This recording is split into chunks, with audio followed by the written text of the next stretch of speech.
You know that moment when your paycheck finally hits and for a few seconds you feel rich? Like you open your banking app and it actually says more than 20 bucks for the first time in weeks. You smile. Maybe you order a large cold brew instead of a small. Maybe you finally replace those socks with holes in them. Maybe, just maybe, you look at a $14 meal on DoorDash and think, you know what? I deserve this. But then the real world comes back. The rent reminder hits. That credit card bill from last month? Oh, yeah, still looming. You scroll through the transactions and suddenly realize that your so-called paycheck freedom lasted all of 2 days. And now you're back in survival mode again. And you're left wondering, is this it? Is this just how adulting works? Is financial peace only for rich people with accountants and Roth IRAs and whatever the heck a money market fund is? You're not alone. If money feels like one giant guessing game where everyone else somehow got the rule book and you didn't, trust me, you're in the exact right place. Because today, we're not just cracking open another financial book full of confusing charts and words like liquidity ratios. We're doing something simpler, something better. We're going to break down a book that literally fits the entire formula for financial success on one little index card. No, seriously, one card, 10 rules. That's it.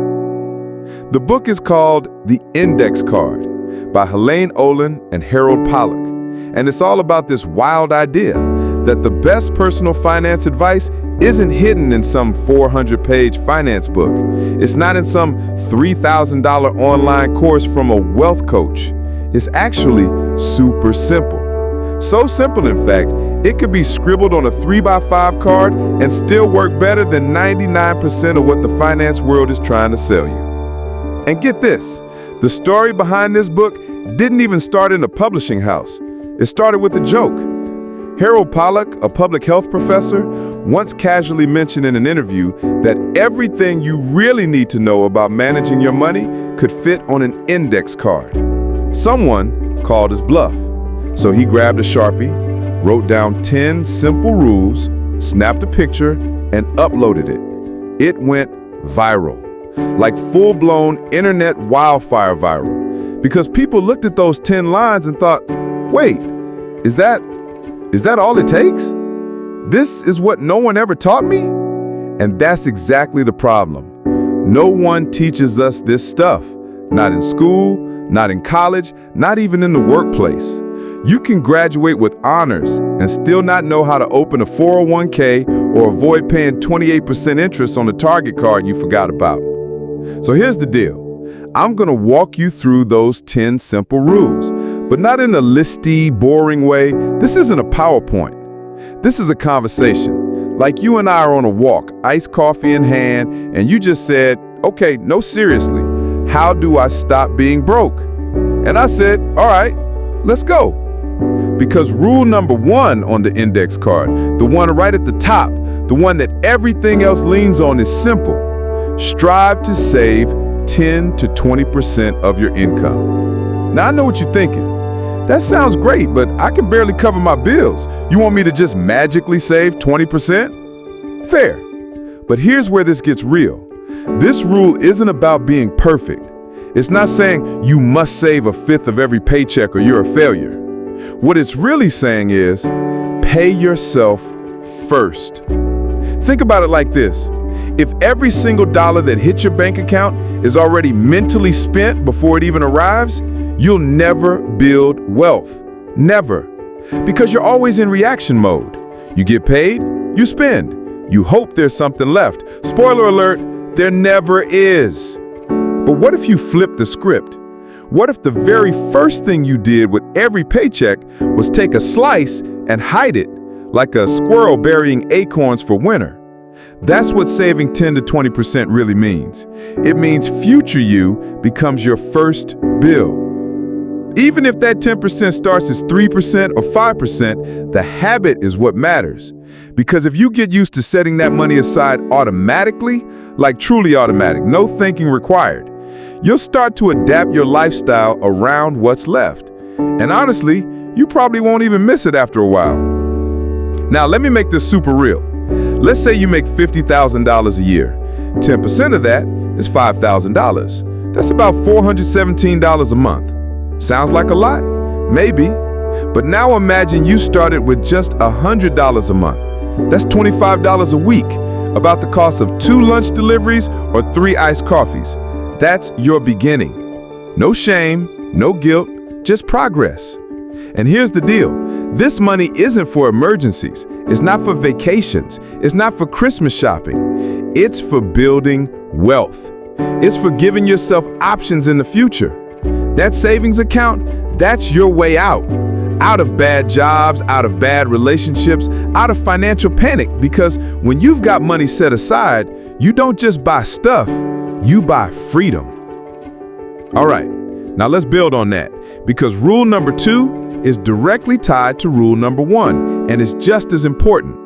The rule is pay your credit card balance in full every month. I can already hear the groans. Believe me, I've been there. Credit card debt is like this shadow that follows you around. At first it's quiet, then it grows, and before you know it, it's eating up every dollar you thought you had. Credit cards are like that super charming friend who always convinces you to just split the bill at dinner, even though you didn't eat or drink half of what they did. You know the one. They make things feel easy in the moment, but they cost you big in the long run. Here's why paying your balance in full matters so much. Interest rates on credit cards are brutal. We're talking 20 to 30% on average. That's criminal level stuff. You buy a $60 pair of shoes, and if you carry that balance, you could end up paying $100 for them without even realizing it. The truth is, if you're only paying the minimum each month, you're not getting ahead. You're barely treading water. It's like trying to climb out of a hole while someone's tossing rocks at your head. You need a plan to pay it down, aggressively if you can. But if you don't have debt yet, treat your credit card like a debit card. Only spend what you can pay off. Use it for points, for building credit, sure, but never forget, it's real money, not future money, not pretend money, real money that comes out of your real bank account. Let me give you a quick tip here. If you're dealing with multiple credit cards and the balances are stressing you out, look up something called the debt avalanche or debt snowball method. Pick the one that works best for your brain. One focuses on the smallest balances to build momentum. The other focuses on highest interest rates to save money long term. Either way, just start. And remember, there's no shame in having debt. Zero. What matters is facing it with a plan, not pretending it'll just go away if you ignore it hard enough. Because ignoring it, that's how people stay broke for decades. You've already made a huge move just by listening to this. That means you're not ignoring anymore. You're leaning in. And that, right there, that's your beginning of your comeback story. All right, so by now, you're probably already feeling a shift. Like, wait, this is actually doable. And you're right. That's what makes this book so powerful. It doesn't ask you to be a Wall Street genius or a budgeting monk. It just asks you to care, to try, to make better moves with your money than you did yesterday. And once you've started saving and committed to staying out of credit card debt, the next step is where things start getting interesting, and honestly, way more fun than people give it credit for. Rule number 3 is max out your 401k and other tax-advantaged retirement accounts. Now wait, don't zone out. I know retirement account sounds like something for your parents or your accountant or some boring HR video you skipped through during your first week of work. But stick with me, because this rule is a game changer. Let's break this down in real-life terms. You've probably heard people talk about a 401k, right? It's one of the most common retirement accounts in the US, especially if you work for a medium to large company. It's basically a long-term savings account, but with a superpower: tax advantages. Now I get it, taxes are confusing, but here's all you need to know for now. When you put money into a 401k, that money isn't taxed yet. That means you're lowering your taxable income today, which can reduce the amount you owe in taxes this year. Later on, when you retire and hopefully are in a lower tax bracket, you'll pay taxes on it when you withdraw it. But by then, it's grown into way more money. You're using time and compound interest to your advantage. And if your employer offers a match, that's free money. Read that again. Free money. If your company says we'll match your contribution up to 5% and you only put in 2%, you're leaving free money on the table. Imagine walking past a $100 bill on the sidewalk because you didn't feel like bending down. That's what skipping the match is like. But what if you don't have a 401k? Maybe you're a freelancer, a part-timer, self-employed, or your job just doesn't offer one. You're not out of luck. You've got options. Enter the Roth IRA and the traditional IRA. Here's the super simple difference. A Roth IRA means you pay taxes now, but your money grows tax-free and you don't pay taxes when you withdraw it later. A traditional IRA means you don't pay taxes on it now, so it lowers your taxable income, but you will pay taxes on it when you retire and start taking money out. But either way, the point is this: start early, contribute often, and let time do the heavy lifting. Because the earlier you invest, the more compound interest turns into this magical snowball effect. Let me give you a quick story. Two people, Jess and Ryan.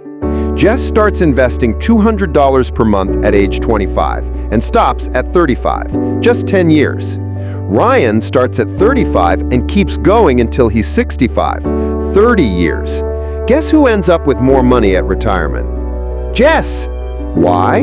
Because she gave her money more time to grow. Even though she invested way less, that early start gave her a huge lead. That's the power of compound interest. It's not just about how much you invest, it's about how early you start. So if you're 22 and watching this, congrats, you're golden. Start small, automate it, and let it grow.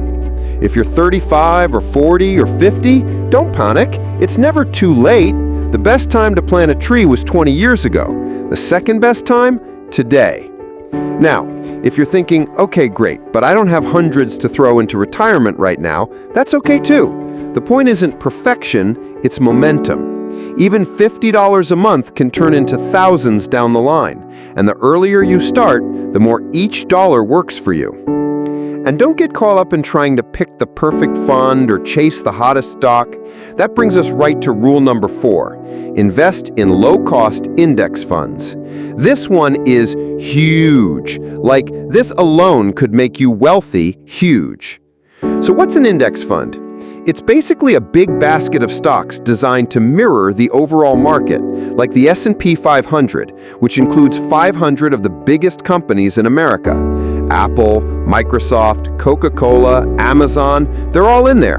When you buy one share of an S&P 500 index fund, you're buying a tiny piece of all 500 companies. It's instant diversification. And the best part? It's cheap. Like really cheap. There's no fancy fund manager trying to beat the market. Spoiler, most of them don't anyway. Index funds just ride the market, slow and steady.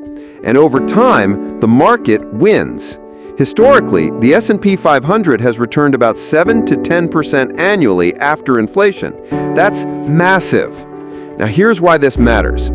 Let's say you invest $10,000 into a fancy mutual fund that charges 1.5% in fees every year. That doesn't sound like a lot, but over 30 years, you could lose tens of thousands in potential growth just because of fees. That's why Pollack and Olen push index funds so hard, because they're efficient, they're reliable, and they keep more money in your pocket. So what should you do? If you're investing through a 401k or IRA, look for words like index fund, total stock market, or S&P 500 in your options. Look for the expense ratio. It should be below 0.2%. That means you're not wasting money on nonsense. Invest regularly. Don't panic during market drops. Don't try to time the market. Just keep buying your little pieces of America every month and hold on. And here's where this all comes together. Rule number 5, never buy or sell individual stocks. This one might feel controversial, like, but what if I bought Tesla at $30? Yeah, okay, and what if you bought Blockbuster instead? Or MySpace? Or Enron? Trying to pick winning stocks is like trying to win at roulette. Every once in a while, someone gets lucky, but most people lose. Even professionals who spend their entire lives analyzing stocks can't consistently beat the market. So why would you try? Here's a truth most finance bros on the internet won't tell you. You don't have to be smart to build wealth. You just have to be consistent. Boring investing wins. Always. It may not impress people at parties, but it pays your bills when you're 60. You're not trying to beat Wall Street. You're trying to build your future. And the safest, smartest way to do that? Index funds, automatic investing, dollar cost averaging. Set it and forget it. So here's the mindset shift. Stop thinking like a gambler. Start thinking like a builder. You're not trying to get rich this month. You're trying to get free for life. And you don't have to do it alone. You've got this channel, this community, and this book. You've got tools, and more importantly, you've got drive. Because if you're still here, still listening, still leaning in, you're not just a viewer, you're a builder.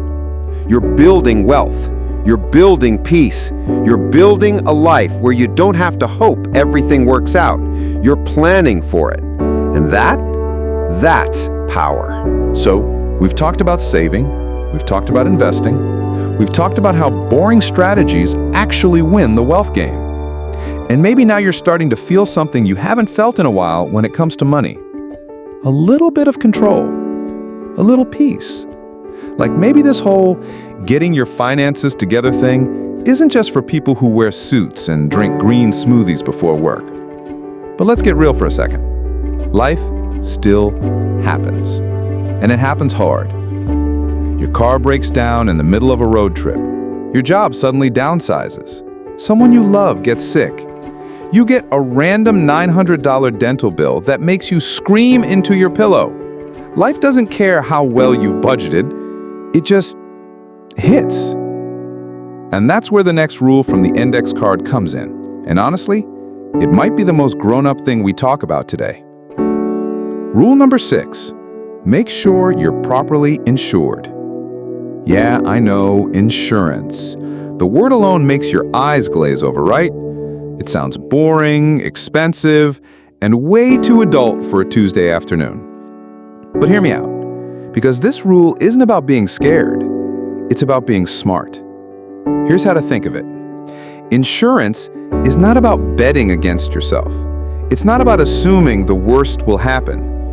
It's about making sure that when life punches you in the face, it doesn't knock you out financially.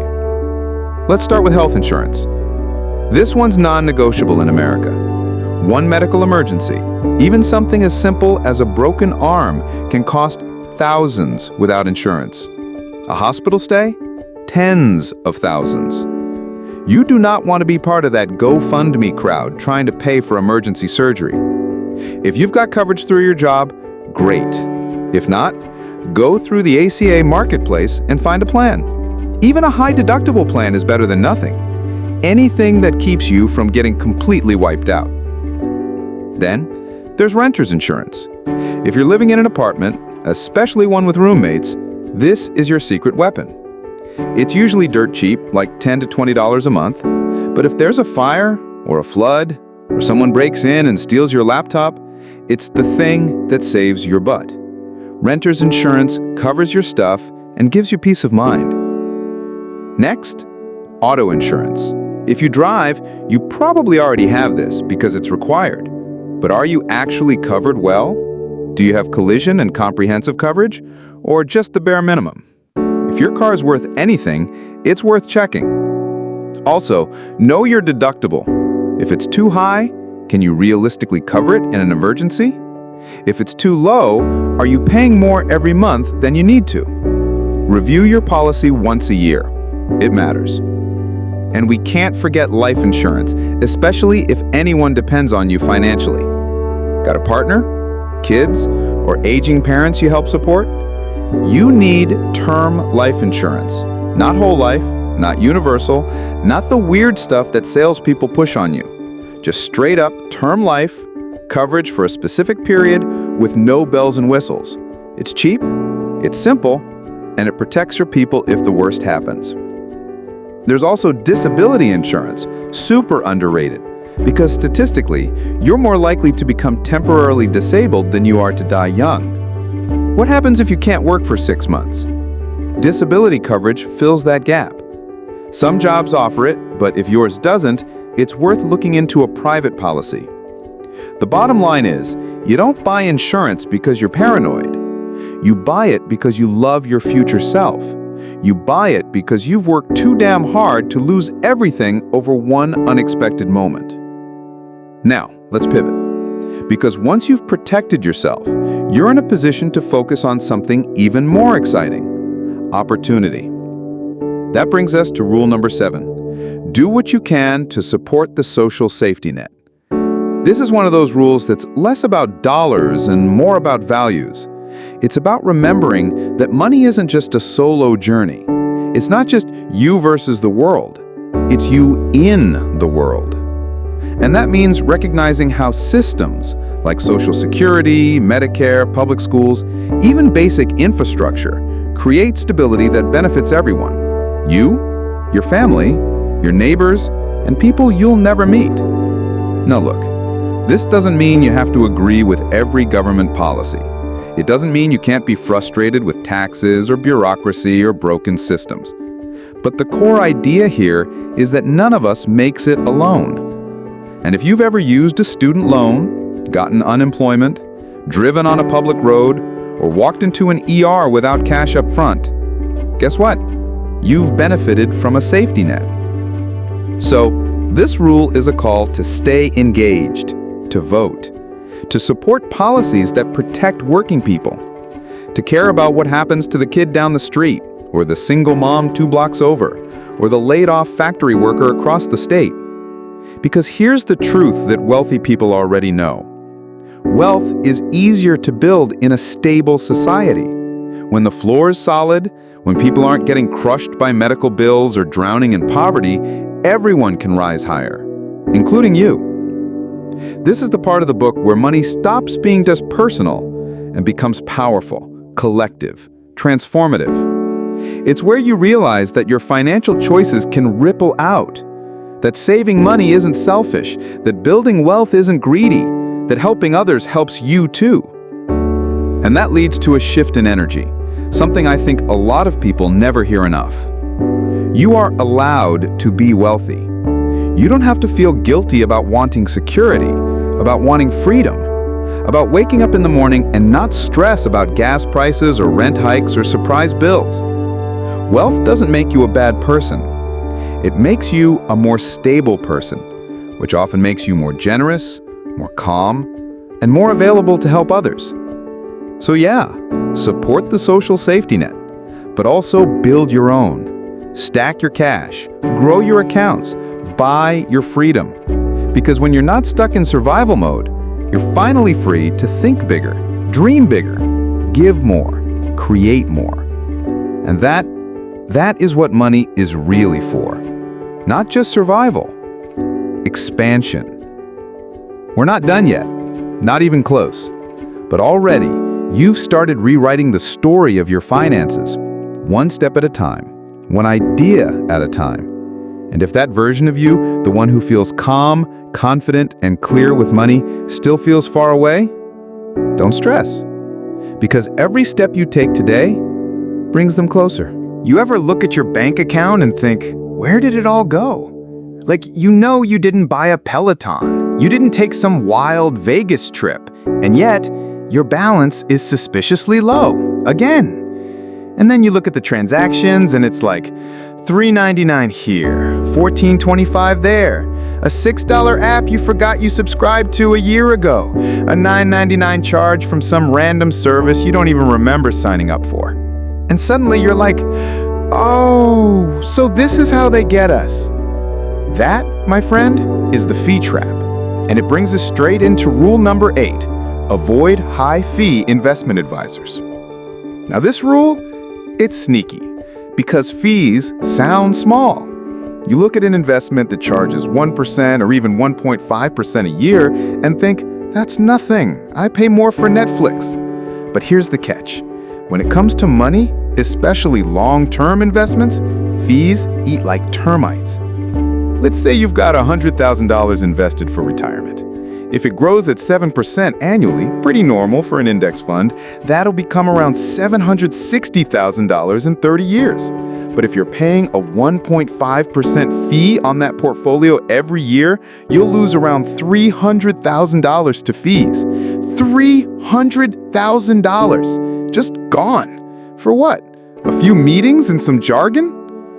That's why Olen and Pollack say, don't fall for the money whisperers. You don't need a suit with a firm handshake to make smart financial decisions. You need someone who charges low fees, is a fiduciary, that means they're legally required to act in your best interest, and ideally, someone who believes in index funds. Not stock picking, not market timing, not magic tricks. Now look, there are good financial advisors out there, but you need to ask questions. Ask about their fees, not just flat fees, but any percentage they take from your investments. Ask how they make their money. Ask if they get kickbacks from recommending certain products. If they dodge those questions or talk in circles, that's your red flag. That's your cue to run. Better yet, start learning the basics yourself. And guess what? You're already doing that. Right now, watching this. Learning. Taking your power back. Because the truth is, nobody, and I mean nobody, cares about your money more than you do. Not your bank, not your boss, not your buddy with the Robinhood account and NFT advice. You're the one who has to live with the results. And speaking of sneaky money drains, let's talk about another one, lifestyle creep. You get a raise. Awesome, finally, some breathing room. But somehow, you're still broke. Why? Because as income goes up, expenses quietly rise to match. You upgrade the apartment. You start Ubering instead of taking the train. You sign up for premium everything: Spotify, Netflix, Amazon Prime, Hulu, Disney+, Apple TV. Suddenly, your paycheck has vanished into a cloud of subscriptions. This is how people making $40K and people making $140K can both end up living paycheck to paycheck. It's not about income. It's about awareness, about habits, about boundaries. The smart move? When you get a raise, don't just inflate your lifestyle. Take part of that extra income and send it straight to savings or retirement before you even see it. That's how you win. That's how you build. And let's be honest, there's a kind of emotional high that comes from living a little, buying the thing, treating yourself. But that feeling, it's fleeting. What lasts longer? Peace, security, knowing your rent is covered for 6 months, knowing you could quit your job if you needed to. That's the kind of dopamine hit that doesn't disappear in 24 hours. Now, I want to shift gears into something bigger, deeper, because we're not just talking about math and money and interest rates here. We're talking about mindset, about how you think about money. And that leads us into one of the biggest truths in this book, even though it's not a numbered rule. You don't need to be perfect. You just need to be consistent. Let me repeat that. You don't need to be perfect. You'll mess up. You'll overspend. You'll forget a bill. You'll swipe your card when you shouldn't. It happens. It happens to everyone. What matters isn't the mistake, it's the recovery, the bounce back, the choice to keep going. You know what gets people stuck for years? Shame. They make one mistake and decide, well, I'm bad with money, might as well give up. So they stop checking their balance, stop opening their mail, stop trying. But you're not doing that anymore. You're gonna make one small money decision today that's better than the one you made yesterday, and that's enough. Maybe you cancel one subscription you don't use. Maybe you start making coffee at home 2 days a week. Maybe you open that 401k enrollment email and actually read it this time. Those little moments, they matter. They stack. They turn into wealth. And while we're here, let's talk about comparison. Because it's 2025 and social media has turned our finances into a 24/7 game of who's doing better. That friend who's always on vacation, the cousin who just bought a house, that influencer showing off their Tesla and luxury skincare routine. Here's the truth they won't tell you. A lot of it is fake. So many people are broke behind the scenes, drowning in debt, fronting for the Instagram while quietly crying in their kitchen over another overdraft fee. Don't play that game. Don't try to keep up. Because real wealth, it's invisible. It's not flashy, it's not loud.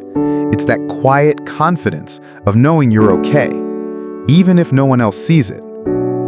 So if your version of a good life is a $200 emergency fund, groceries in the fridge, and a weekend off to breathe, that counts. That's valid. That's winning. And here's something else no one tells you. Money isn't just numbers. It's emotional. It's about your childhood, your upbringing, your trauma, your fears, your dreams. For some of us, money was always tight. For others, it was a source of guilt or shame. Some of us were taught to spend the second we had it. Others were taught to fear it, to hoard it, to never talk about it. So when we try to get our finances together, we're not just fighting bad habits, we're healing emotional scars. Give yourself grace. Be proud of every step, every win, every time you choose awareness over avoidance. Because that is what wealth building really looks like. Not being perfect, just being intentional, one step at a time. Let me ask you something real quick. Has anyone ever told you that renting is throwing money away? Like straight up judged you for not owning a home? Maybe it was your uncle at Thanksgiving, or a coworker casually dropping, "You're still renting?" Like it's some kind of failure. Here's the thing. We've been sold this dream that home ownership is the ultimate marker of adulthood. Like once you buy a house, you've made it. But the index card flips that narrative on its head, because rule number 9, it's this: don't rush to buy a home. Now, before you get all fired up, let's be clear. Buying a home isn't bad. It can be an amazing long-term decision if it makes sense for your life. But the pressure to buy it just because, that's where people mess themselves up. Here's what nobody tells you when they're handing you that "you're throwing money away on rent" speech. Owning a home isn't just a mortgage. It's closing costs, it's property taxes, it's home insurance, it's maintenance. And I mean expensive, unpredictable stuff, like replacing a roof, fixing a busted pipe, or discovering that your basement floods every time it rains. That dream house, it comes with a honey-do list the size of a CVS receipt. Renting, on the other hand, gives you flexibility. You're not locked into one location. You don't owe $20,000 if your water heater dies. You can pack up and move across the country if a new opportunity shows up. That freedom, that's valuable. And let's not forget, the 2008 housing crash didn't just happen in a movie. Real people bought homes they couldn't afford because they thought they had to. Then the market crashed and they were stuck. Jobs gone, equity gone, credit ruined, dreams shattered. So when Olen and Pollack say don't rush into home ownership, what they're really saying is don't buy into someone else's timeline. Don't buy a house just because your friends did, or because your parents think it's time, or because you feel behind. Buy a house when you're stable in your income. You've saved for a solid down payment, ideally 20% to avoid PMI. You've researched the true cost of ownership, not just the monthly mortgage. And you're planning to stay for 5 to 7+ years. Until then, rent proudly, save aggressively, invest smartly. You're not behind, you're strategic. Now, let's zoom out a little bit, because this next part isn't just about homes or credit cards or 401ks. It's about your identity. I want you to ask yourself something and be brutally honest. What kind of person do I believe I am financially? Are you someone who says, "I'm just bad with money"? Someone who avoids looking at their account because it triggers anxiety? Someone who thinks wealth is for other people, not people like you? Because if that's the tape playing in your head, we need to change the soundtrack. You are not bad with money. You just weren't taught. And now you're learning. That alone changes your identity. You're not a passive victim anymore. You're the main character, and you're making moves. Even if you grew up in a household where money was always tight, even if you've made 1,000 financial mistakes, even if your credit score is currently trash, none of that defines you permanently. It's just where you're starting from. You know what rich people do differently? They act like they belong around money. They believe they're worthy of wealth. And that belief, it's powerful. Because when you believe you're worthy, you treat your money differently. You stop self-sabotaging. You stop saying yes to dumb stuff just to feel good in the moment. You stop shrinking your goals. Let me put it another way. Being wealthy isn't just about having money. It's about becoming someone who makes healthy financial decisions consistently, quietly, confidently. And that brings us to what I think is the real hidden rule of the index card, the unspoken 11th rule that ties everything together. Simple is strong. Everything in this book is about stripping away the noise, the pressure, the chaos. It's saying, hey, you don't need 72 spreadsheets, 8 side hustles, and a crypto portfolio to win at money. You need 10 simple rules, written on a little card, lived out over time. And in that simplicity, there's power. Here's what that looks like in everyday life. You set up automatic transfers to your savings every payday. You don't think about it. It just happens. You invest in index funds every month. No need to watch the market or chase trends. You pay off your credit card balances in full. No games, no interest. You check your budget once a week while sipping coffee. No panic, just awareness. You buy things you love on purpose, not on impulse. You don't apologize for choosing peace over flash, simplicity over chaos, real wealth over looking rich. That's the kind of financial life that doesn't just make your bank account smile, it makes your nervous system calm down. Because, let's be real, so many of us are walking around in a low-key panic about money. We don't show it, but it's there. The stress, the tension, the sleepless nights, the shame spiral when a card gets denied. And what Olen and Pollack are saying is, it doesn't have to be like that. You don't have to be perfect. You don't have to be rich. You just need a plan, a simple one, and the courage to stick to it. You've already got the plan. We're walking through it, one rule at a time. And the courage, you've already shown that too. You're still here, still listening, still hungry to do better.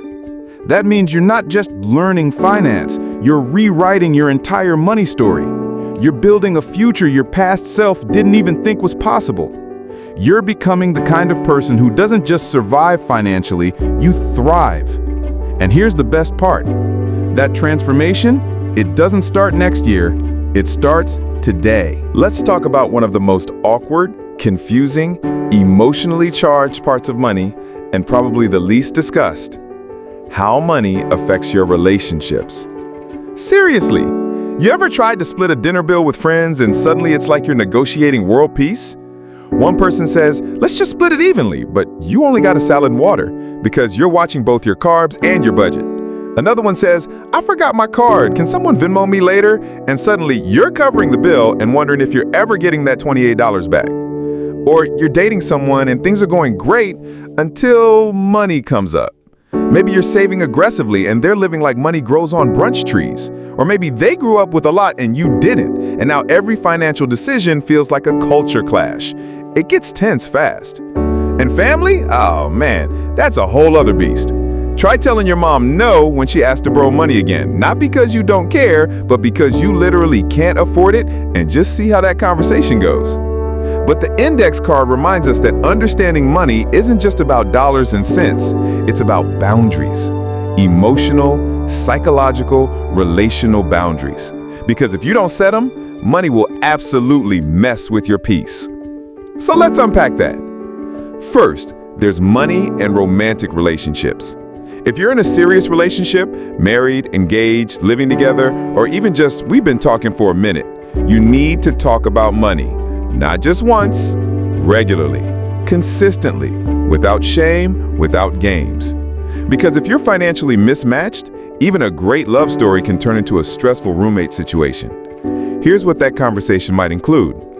How were you raised to think about money? What does success look like to you? Are you a spender or a saver? How do you handle debt? What are your financial goals, both short and long term? Now, these don't need to be formal PowerPoint presentations. You're not running a board meeting, just honest, human conversations with curiosity, not judgment. You're building a shared vision. And if the answers are wildly different, that doesn't mean you're doomed, but it does mean you've got to create a financial game plan that respects both people's needs and values. For example, maybe one of you wants to retire early and the other wants to travel every year. Cool, let's figure out a budget that includes both. It's not about my way or your way, it's about building a life where both of you feel safe, seen, and supported. But what if the person you're with is financially reckless? What if they constantly overdraft, blow through paychecks, and shrug it off? Well, this is where we need to get real. You cannot build a stable financial future with someone who won't even try to be responsible. It's not about being perfect, we all mess up. But if they're not willing to communicate, budget, or change their behavior, that's not just a red flag, that's a neon billboard that says, this is going to hurt later. Because love doesn't pay off credit card debt. Love doesn't fix an empty savings account. Love doesn't mean you co-sign a loan for someone who's ignoring collection calls. Love is amazing, but love without boundaries, that's a recipe for resentment. Now let's talk about friends and money. This one's tricky because we want to belong. We want to say yes. We want to be fun and spontaneous, but your financial future cannot be dictated by group chat peer pressure. If your friends always want to go out to expensive restaurants, take weekend trips, or buy concert tickets last minute, but you're trying to stick to a budget, it's okay to say no. You're not lame. You're not cheap. You're being smart. And real friends, they'll get it. You can even say something like, hey, I'm trying to hit some financial goals right now, so I can't do that dinner this week, but I'd love to hang in the park or do something low-key. You'd be surprised how many people are also quietly broke and just waiting for someone to speak up first. And then there's family, the ultimate emotional landmine. This one is hard because we're taught to help your family no matter what, and that's beautiful to an extent.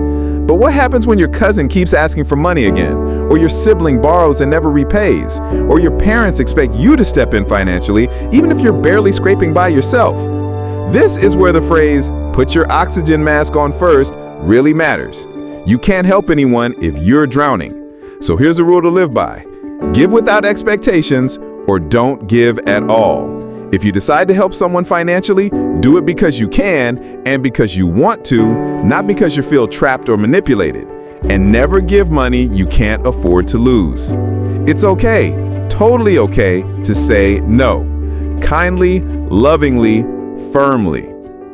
Hey, I love you, but I'm working on getting my own finances stable right now, so I'm not able to help at the moment. That's a full sentence. That's protection. That's respect for them and for yourself. All of this leads to a deeper point that the index card doesn't shout, but definitely whispers.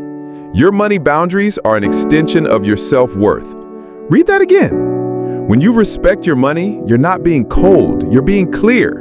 When you say no to what drains you, you're saying yes to your future.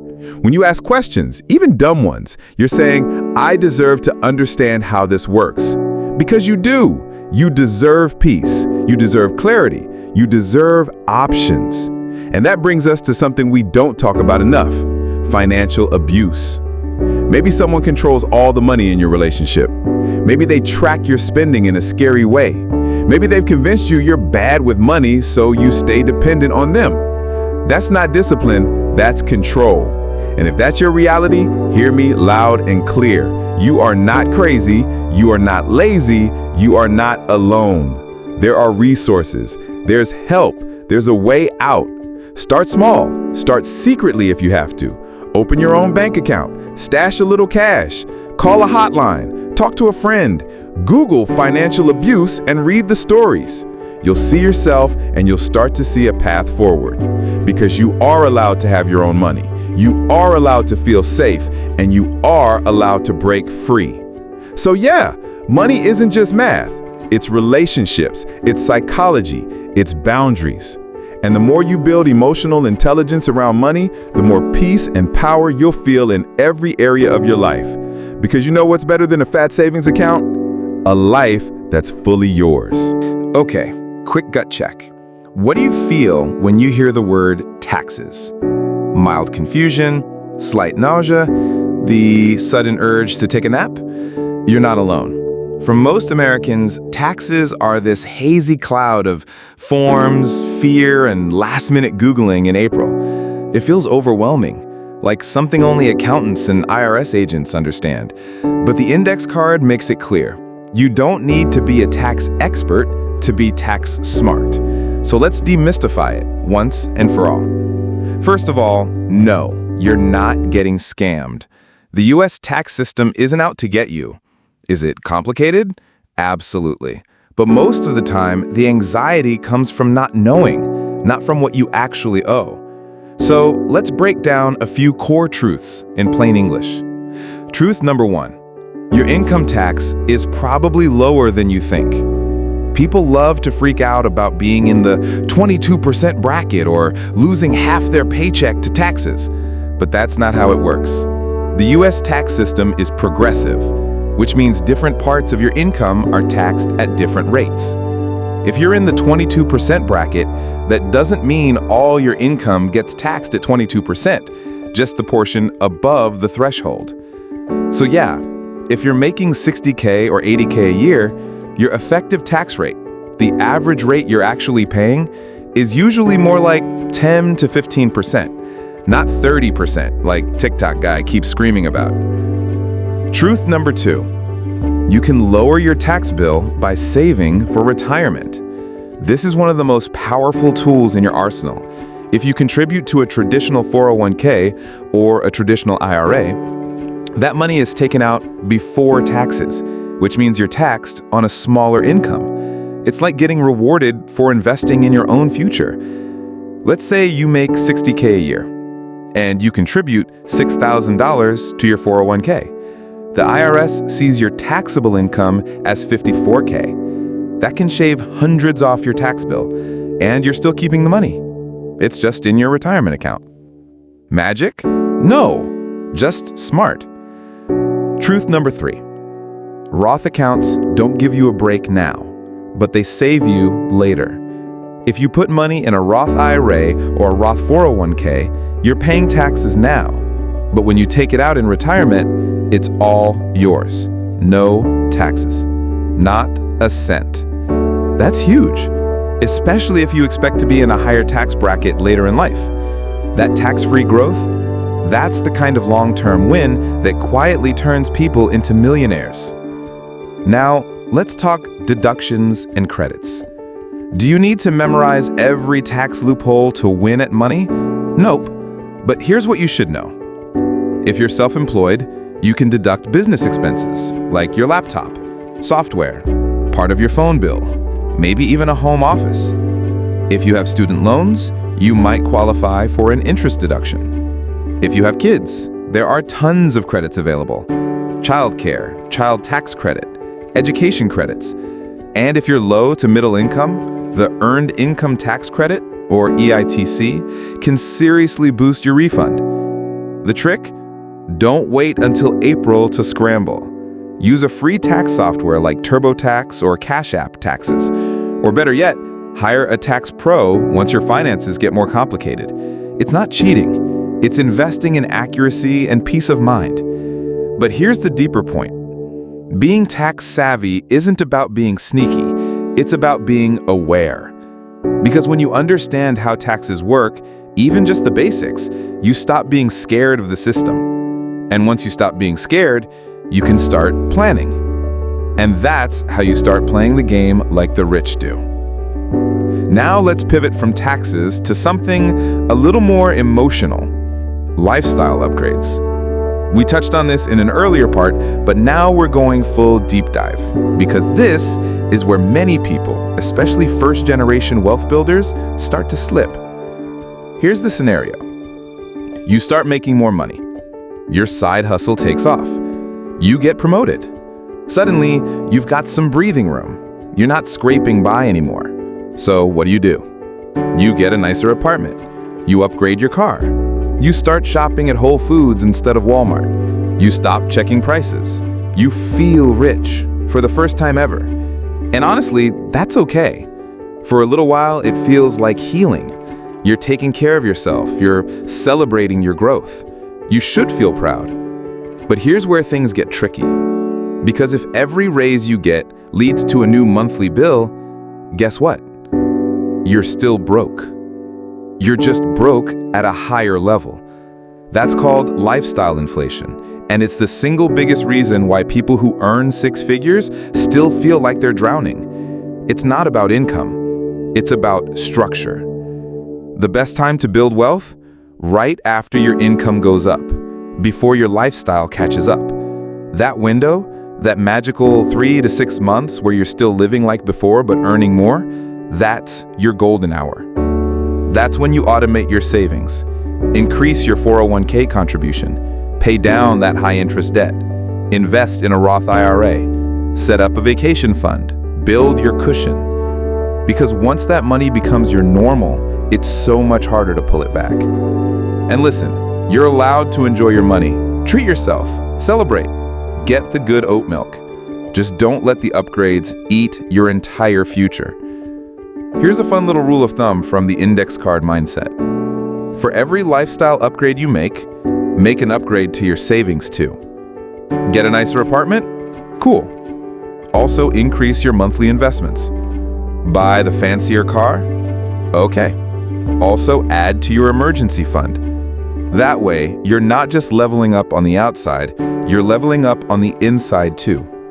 Because real wealth isn't about what you own, it's about what you keep. And that leads us to the ultimate question. How do you stay rich once you start building wealth?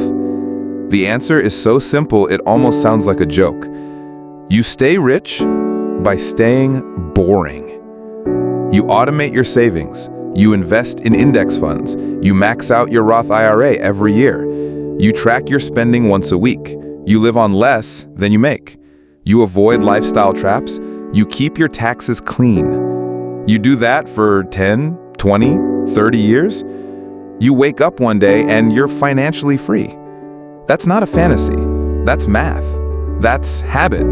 That's reality for millions of people who made simple, consistent choices over time. The trick? You can't see their wealth because it's not loud. It's not a leased BMW or a $4,000 vacation. It's invisible, quiet, peaceful. And you're on that path right now.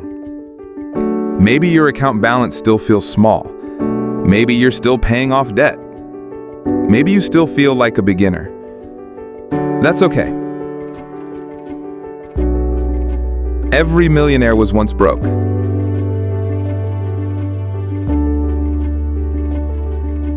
All right, time for a gut punch question. Have you ever bought something, a gadget, a pair of shoes, some skincare routine with 14 steps, and then felt kind of empty? Like it gave you that dopamine rush for a few hours, but then it just became another thing sitting on your shelf?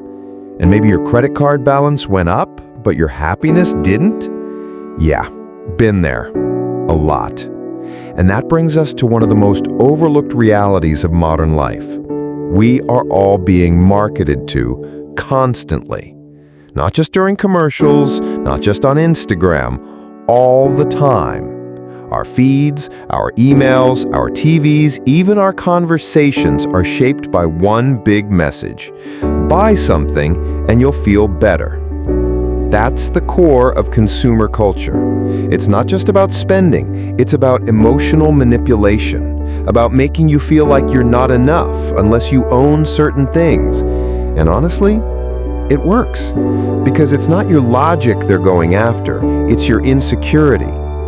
That new water bottle that promises to redefine hydration, it's not just a bottle. It's a symbol of your commitment to wellness. Those $300 sneakers, not just shoes, they're how you tell the world, I have taste, I matter. And you might laugh at it now, but we all fall for it. Why? Because it's baked into our psychology. We're wired to seek belonging, status, identity. We want to feel in control, especially when life is chaotic. And spending, especially impulsive spending, gives us a little hit of that, a little "I got this" moment, until the bill comes. Olen and Pollack don't preach about minimalism or shame anyone for shopping. They get it. We live in the real world. But what they do say is this: you can't win at personal finance if you don't understand your own triggers. And you know what one of the biggest triggers is? Emotional spending. Stress spending, boredom spending. I hate my job, so I deserve this spending. You don't even realize it's happening until the package shows up and you're like, wait, did I really need this glow-in-the-dark indoor herb garden? One way to beat this? Pause. Not forever, just for 24 hours. The next time you want to buy something, especially online, don't hit buy now. Just wait. Close the tab, walk away. Think about it tomorrow. That pause, that's power. That's the moment you go from being a passive consumer to an intentional one. Another trick is ask yourself these 3 questions. Do I actually need this? Will I still want it in 30 days? And is there something emotional I'm trying to fix with this purchase? Be honest, no judgment, just awareness. Now let's talk about the environment that fuels all this: social media. There's a reason you suddenly want stuff you never thought about before, because your feed is literally engineered to make you feel like your life is missing something. Everyone's curating their best life, their new place, their new car, their perfect morning routine, and you're sitting there in your old hoodie eating leftovers, wondering why your existence doesn't sparkle. But you know what's real? Most of that lifestyle is financed. That trip to Tulum? Probably on a credit card. That dream kitchen? A loan. That fancy skincare fridge? Sponsored. Don't compare your behind the scenes to someone else's highlight reel, especially if it's filtered through a layer of affiliate links and aesthetic pressure. Here's the thing. You have to define what rich looks like for you. For some, it's a minimalist lifestyle with no debt and total freedom. For others, it's owning a home and having kids and building generational wealth. Maybe for you, it's retiring early or starting your own thing, or just having the peace of knowing your bills are paid and your fridge is full. Whatever it is, it has to come from you. Not from an influencer, not from your parents, not from society. Because if you don't define it, the world will define it for you, and it'll always involve you spending more than you have. That's why Olen and Pollack bring us back to the power of simplicity, of having a clear financial purpose, of putting your money where your actual values are. They're not saying don't buy lattes. They're saying make sure your money reflects your priorities. If connection is your value, spend on experiences with people you love. If growth is your value, invest in courses, books, therapy. If freedom is your value, stack that emergency fund like your life depends on it, because one day it just might. And speaking of freedom, let's talk about security. So many people think the opposite of poverty is wealth, but really, the opposite of poverty is stability. Not flash, not flexing, just safety. It's knowing that if your car breaks down, you're okay. If you lose your job, you've got a cushion. If rent goes up, you can handle it. You don't need a yacht. You need options. That's what an emergency fund gives you, what a low-cost lifestyle gives you, what financial boundaries give you. That's real wealth. And it's not always visible to the outside world, but you'll feel it inside.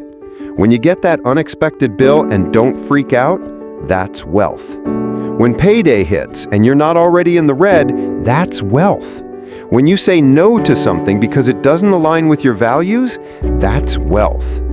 And the more you make decisions from a place of peace instead of pressure, the more powerful your money becomes. Because here's the truth. Money is not just for spending, it's for building. Building safety, building freedom, building choice. But none of that happens if you're constantly chasing the next thing, the next upgrade, the next shiny promise. At some point, you have to get still, get honest, and ask, what do I actually want my money to do for me? Not what this society want, not what Instagram want, what do I want? Maybe it's being able to leave a toxic job. Maybe it's taking care of your mom. Maybe it's traveling the world without worrying about your credit limit. Maybe it's just breathing easier. Whatever it is, it's valid, and it's yours. But to get there, you have to stop being a consumer first and a human second. You have to flip the script. You're not here to spend every dollar you make. You're here to own your future. Let's zoom out for a second. Everything we've talked about so far, budgeting, saving, investing, taxes, boundaries, spending psychology, it's all powerful. But you know what's even more powerful? The ripple effect. See, when you start making smarter financial decisions, the impact doesn't stop with you. It spreads to your siblings, your kids, your friends, your coworkers, sometimes even to people you'll never meet. Because money, just like pain, just like healing, is generational. Let me explain. If you grew up in a household where money was always tight, where stress filled the air every time rent was due or a bill arrived, you carry that, even if you didn't realize it. Even if you swore you'd never be like your parents, it's in your nervous system. Same goes if you grew up with abundance. If you always knew your meals were covered and college would be paid for, that gave you a certain sense of safety, and safety changes everything. How you take risks, how you dream, how you plan. But here's the incredible thing. No matter what hand you were dealt, you can change the story. And not just for you, for everyone who comes after. That's the power of legacy. Now, legacy doesn't mean you need to leave behind a mansion or $1 million trust fund. Legacy can be simple. It can be quiet. It can look like teaching your kids how to use a debit card, showing your little brother how a Roth IRA works, helping your cousin open their first savings account. It can mean leaving behind a folder with your passwords and insurance info so your family doesn't panic when something happens. It can mean writing a will, not because you're old, but because you're prepared. And maybe most importantly, it can mean breaking the cycle of financial secrecy. In a lot of families, especially first-generation American families or families that struggled, money was never talked about. It was taboo, or stressful, or wrapped up in shame. But silence creates ignorance, and ignorance leads to repeated mistakes. So what if you made the choice to be the one who talks about it? Not in a, look at me, I'm so smart way, but in a, let's learn together way. Because you don't need to be a financial guru to make an impact. You just need to be honest, open, curious. You can say to your friend, hey, I started using this free budgeting app and it's actually helping. You can say to your teenager, here's how compound interest works. It's literally magic.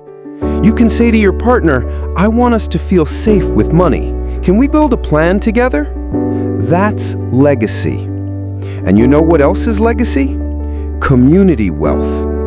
We live in a country where economic inequality is baked into the system, where generational wealth is concentrated in certain communities and actively denied to others. That's real. That's history. That's policy. But when you get your money right, when you build stability, you can start to push back against that. You can support small businesses in your neighborhood. You can invest in your local economy. You can donate to causes you believe in, not just likes and retweets, but actual dollars that fund real change.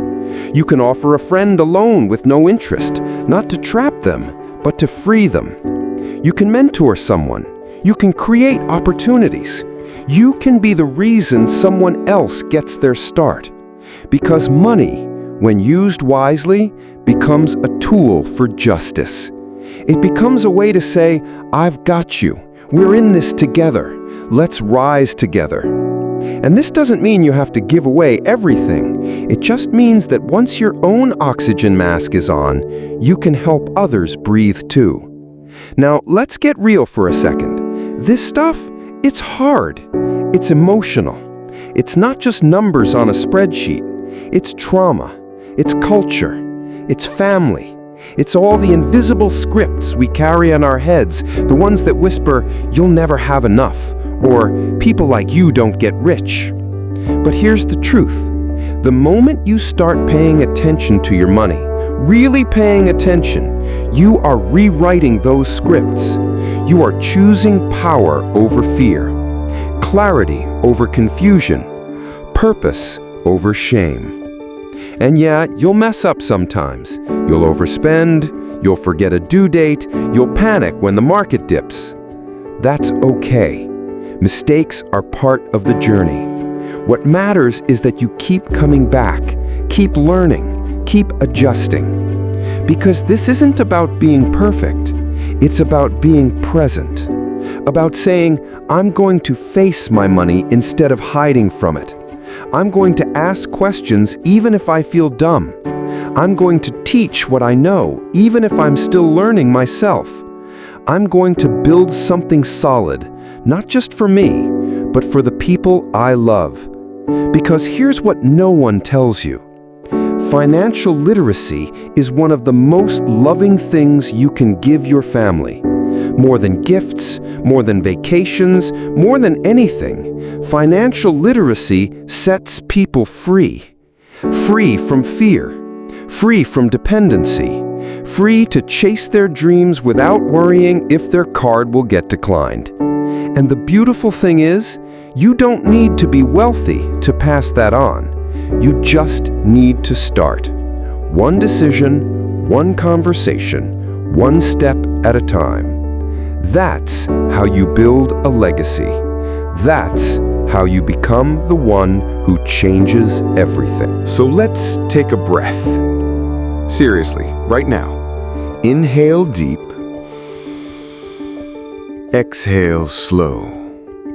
Because you've just taken in some of the most important, powerful money truths most people never learn their entire lives. You've traveled from budgeting basics to tax hacks, from index funds to emotional boundaries, from credit cards to community wealth. And now, you're not just smarter, you're different. Because the moment you start to understand money, like really understand it, it changes everything. You start to walk differently, think differently, move differently. You stop chasing quick wins and start building long-term peace. You stop hiding from your money and start holding hands with it. And that's the whole message of the index card. That all those expert secrets they made money feel so complicated with, you don't need them. You don't need a finance degree. You don't need 40 hours a week to research stocks. You don't need to memorize tax code or time the market. You just need 10 simple rules. Rules so simple, they fit on a 4x6 card. That's the beauty of it. Because when something is simple, it becomes doable. And when it's doable, it becomes repeatable. And that's how real change happens. Let's recap those rules, but not like a list, more like a vibe check. You learned that living within your means isn't about sacrifice, it's about power. You are choosing a life where you are in control, not your credit card bill. You learned that paying off high-interest debt isn't just smart, it's like giving yourself a raise. Every dollar of interest you avoid is money back in your future. You learned that maxing out your retirement accounts isn't for old people. It's your escape plan, your freedom fund, your way out. You learned that buying index funds is not boring. It's genius. It's how regular people win in a system that's rigged for those who stay consistent. You learn that buying home ownership should be a thoughtful choice, not a pressure move. Renting doesn't make you a failure. It can make you free. You learn to never trust anyone selling financial products on commission because your future is not for sale. You learn that keeping it simple, seriously simple, is one of the most advanced money moves there is. No flex, just facts. You learn that having insurance, health, life, disability, isn't being paranoid. It's being prepared. It's love in a contract. You learn that giving, in whatever way you can, is part of being rich. Because what's the point of having more if we're not lifting others with it? And you learned, maybe most importantly, that your financial life is not just about numbers. It's about your past, your beliefs, your boundaries, your courage. Every choice you make with your money is telling a story about who you are and who you're becoming. And guess what? You're becoming the kind of person who's financially free, who doesn't panic when payday is late, who has savings, who has a plan, who has a future that feels steady even when life gets wobbly. You're becoming the kind of person who doesn't need to impress anyone because your self-worth doesn't live in your closet or your car or your Instagram feed. You're becoming someone who can help others without hurting yourself, who gives without going broke, who rests without guilt, who saves without shame. You're becoming the version of yourself that your past self prayed for. And the best part? You're doing it one small move at a time. Not by flipping your life upside down, not by chasing some financial trend, just by following a handful of timeless, simple truths again and again. This book, this index card, it's not magic, but the way it cuts through the noise, that feels like magic in a world full of financial chaos. Because while everyone else is running around trying to out-hustle inflation, time the market, buy the next big crypto, you're just calm, clear, focused. You're not chasing trends, you're building wealth. You're not trying to get rich overnight, you're trying to stay rich for the rest of your life. And that mindset, that's rare. So if no one's told you lately, let me say it. You're doing great. Even if you still have debt, even if you haven't figured it all out yet, even if you're not where you want to be yet, you are on the path. You are showing up. And that's everything. So now the question is, what do you do tomorrow? You wake up. You check your bank account without shame. You update your budget. You make one move. Maybe cancel a subscription. Maybe raise your 401k by 1%. Maybe just cook at home tonight instead of ordering out. It doesn't have to be dramatic. It just has to be yours. Because your financial life is not a race. It's a relationship, one that gets stronger every time you show up. And if you keep showing up, that life you want, the one with less stress, more freedom, more peace, it's not a dream anymore. It's just a matter of time.